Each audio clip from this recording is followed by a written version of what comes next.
Hello students, welcome back to my channel. आज हम पढ़ेंगे साइटोप्लाज्म। साइटोप्लाज्म में हम देखेंगे कि साइटोप्लाज्म होता क्या है, साइटोप्लाज्म स्ट्रक्चर क्या है, ये क्यों इंपॉर्टेंट है सेल के लिए। आज इस क्लास में हम इसके बारे में डिटेल व्यू में डिस्कस करेंगे। तो वहीं देखते हैं कि साइटोप्लाज्म होता क्या है। साइटोप्लाज्म पहले हम देखते हैं कि साइटोप्लाज्म को हिंदी में क्या बोलते हैं। साइटोप्लाज्म को हिंदी में कोशिका द्रव्य बोलते हैं।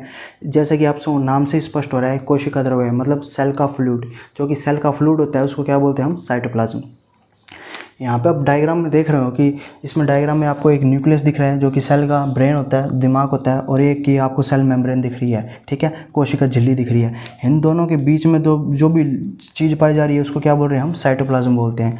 न्यूक्लियस मेम्ब्रेन और सेल मेम्ब्रेन के बीच में जो भी चीज़ पाई जा रही है आपको, उसको क्या बोलते हैं हम, साइटोप्लाज्म बोलते हैं, ठीक है। उसके बाद हम देखते हैं कि साइटोप्लाज्म किस चीज़ से मिलकर बना होता है। साइटोप्लाज्म मिलकर बना होता है ऑर्गेनेलिज प्लस साइटोसोल।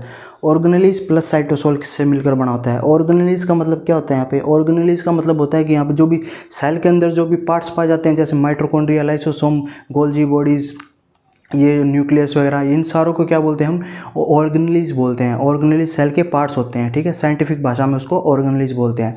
और साइटोसोल क्या बोलते हैं, साइटोसोल जो भी इसके अंदर जो लिक्विड पाया जाता है ना, सेल के अंदर जो भी लिक्विड पाया जाता है ऑर्गेनेलिज को छोड़ के, मतलब जो भी ऑर्गेनेलिज है, जैसे सेंट्रोसोम है, लाइसोसोम है, गोल्जी बॉडीज़ है, इन सारी ऑर्गेनेलिज को छोड़ के जो भी लिक्विड पाया जाएगा सेल के अंदर, उसको क्या बोलेंगे हम, साइटोसोल बोलेंगे। उस खाली लिक्विड को ही हम साइटोसोल बोलेंगे, ठीक है।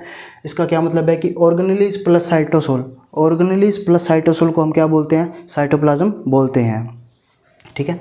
साइटोप्लाज्म क्या था, space between nucleus membrane and cell membrane.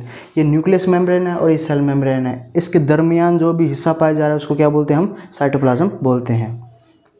वहीं बात करें साइटोसोल की, तो साइटोसोल किस चीज़ से मिलकर बना हुआ है। साइटोसोल क्या है, साइटोसोल मिलकर बना हुआ है आयन से, स्मॉलर मॉलिक्यूल से और मैक्रो मॉलिक्यूल से। मतलब स्मॉलर मॉलिक्यूल में छोटे मॉलिक्यूल्स हो गए और मैक्रो मॉलिक्यूल्स मतलब बड़े मॉलिक्यूल्स हो गए, ठीक है। इन चीज़ों से मिलकर बना हुआ है।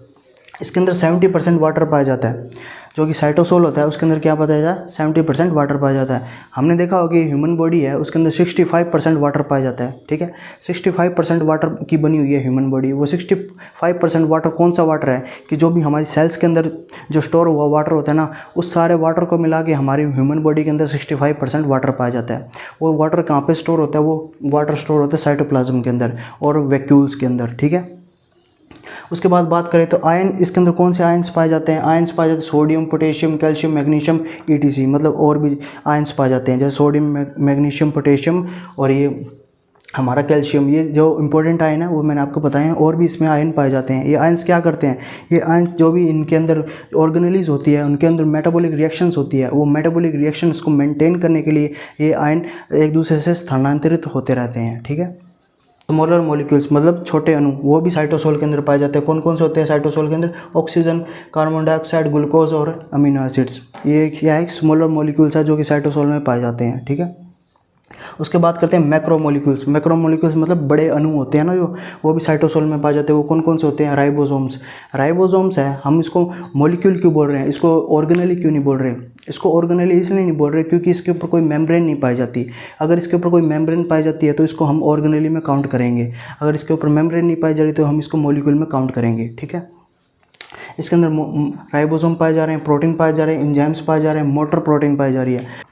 अब बात करते हैं मोटर प्रोटीन की। मोटर प्रोटीन क्या होता है, मोटर प्रोटीन जो आप देख रहे हैं कि न्यूक्लियस के इर्द गिर्द ये जो गोल चक्कर सा बना हुआ है, यहाँ पे जो राउंड शेप से साइकिल सी बनी हुई है, इसको हम क्या बोलते हैं, मोटर प्रोटीन बोलते हैं। मोटर प्रोटीन क्या होती है, साइटोसोल के अंदर पाई जाती है। साइटोसोल एक लिक्विड है, वो लिक्विड को उसको घुमाने का काम करती है। मतलब ये मोटर प्रोटीन है वो न्यूक्लियस के इर्द गिर्द उस लिक्विड को घुमाने का काम करती है, जिससे कि इसके अंदर ऑर्गेनेलिज होती हैं जो ये हमारी लाइसोसोम, गोल्जी बॉडीज, माइटोकॉन्ड्रिया, ये भी जो ऑर्गेनेलिज है वो सारी ऑर्गेनेलिज को ये पर्याप्त मात्रा में न्यूट्रिशन मिल सके, हैं, मिनरल्स मिल सके, कार्बोहाइड्रेट मिल सके और प्रोटीन मिल सके। इसलिए ये क्या इस चक्कर चलाती है न्यूक्लियस के इर्द गिर्द, जिससे इनको पर्याप्त मात्रा में पोषण मिल सके।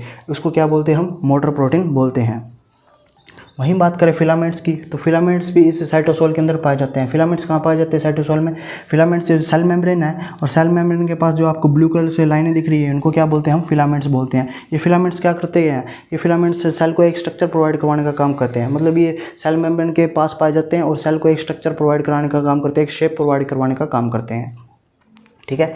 इसके बाद है मेलानिन हार्मोन। मेलानिन हार्मोन भी साइटोसोल के अंदर पाया जाता है। इसका काम क्या होता है? इसका काम होता है कि स्क्रीन के अंदर यूवी रेज होती है ना, अल्ट्रावायलेट रे, उसको एंटर नहीं करने देता ये, ठीक है, इसलिए पाया जाता है। क्योंकि ये क्या करता है कि जो भी यूवी रेज होती है ना, हमारे लिए बहुत हार्मफुल होती है। वो यूवी रेज हमारे हाथों पर आएगी, इसलिए वहाँ पर क्या करता है कि मेलानिन अपना हार्मोन सिक्रेशन कर देता है, जिससे हमारी स्किन ब्लैक हो जाती है। मेलानिन का सिक्रेशन होने के कारण यूवी रेज हमारे जो शरीर के अंदर प्रवेश नहीं कर पाती, जिससे प्रवेश नहीं कर पाएगी तो हम स्किन कैंसर से बच जाएंगे, हमारे स्किन कैंसर नहीं होगा, ठीक है।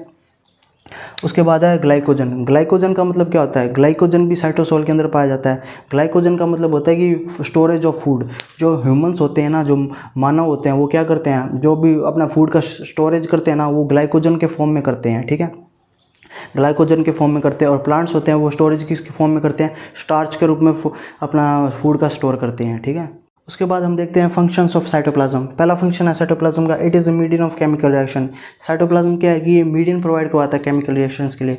मतलब बहुत ज़्यादा केमिकल रिएक्शन है वो सारी क्या होती है, साइटोप्लाज्म के अंदर ही संपन्न होती है। जैसे पहली है, जैसे ग्लाइकोलाइसिस। ग्लाइकोलाइसिस में क्या होता है कि ग्लूकोज के जो मोलिक्यूल्स है उनका ब्रेक डाउन हो जाता है, ठीक है।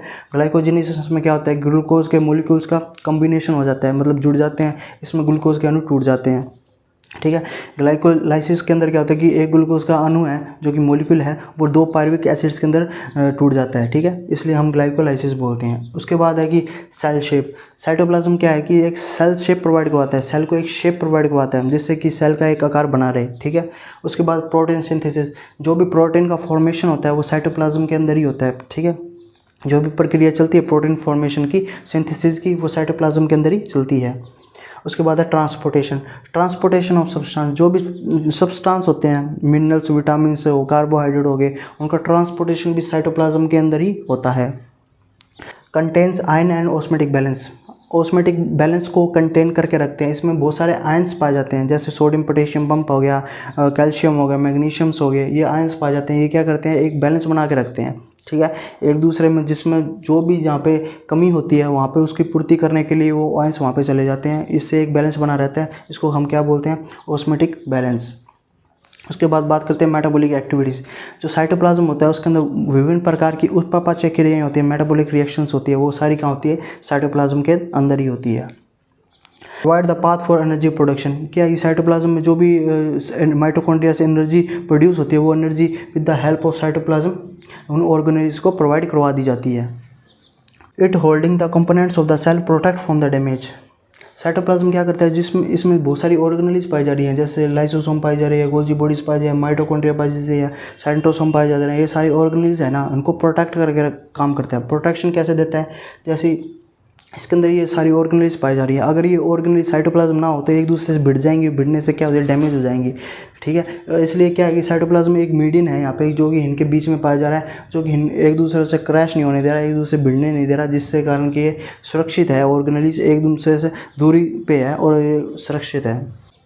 इसके बाद में हम देखते हैं साइटोप्लाज्म की स्ट्रक्चर। साइटोप्लाज्म की स्ट्रक्चर में आपने देखा होगी यहाँ पे सेल मेम्ब्रेन आ रही, सेल मेम्ब्रेन के बाद यहाँ हमें फिलामेंट्स पाए जा रहे हैं, जो कि स्केलेटन है, साइटोप्लाज्म के लिए एक ढांचा प्रोवाइड करवा के दे रहे हैं, ठीक है, एक स्ट्रक्चर प्रोवाइड करवा के दे रहे हैं, जो कि सेल मेम्ब्रेन के पास पाए जाते हैं, उनको क्या बोलते हैं, फिलामेंट्स बोलते हैं। इसके बाद इसके अंदर ऑर्गेनेल्स पाई जा रही है, जो कि माइटोकॉन्ड्रिया, गोल्जी बॉडीज, लाइसोसोम्स, ये ऑर्गेनेल्स पाई जा रही है। उसके बाद हमारे यहाँ पे मोटर प्रोटीन है, जो कि न्यूक्लियस के पास पाई जा रही है, जो कि रोटेशन ऑफ साइटोसोल का रोटेशन करती है, जिससे कि न्यूट्रिशन वगैरह, जो भी प्रोटीन वगैरह, जो भी कार्बोहाइड्रेट होते हैं, वो सारे ऑर्गेनेल्स को पर्याप्त मात्रा में मिल सकें, ठीक है। उसके बाद मध्य में जो हमारा न्यूक्लियस पाया जा रहा है, ठीक है।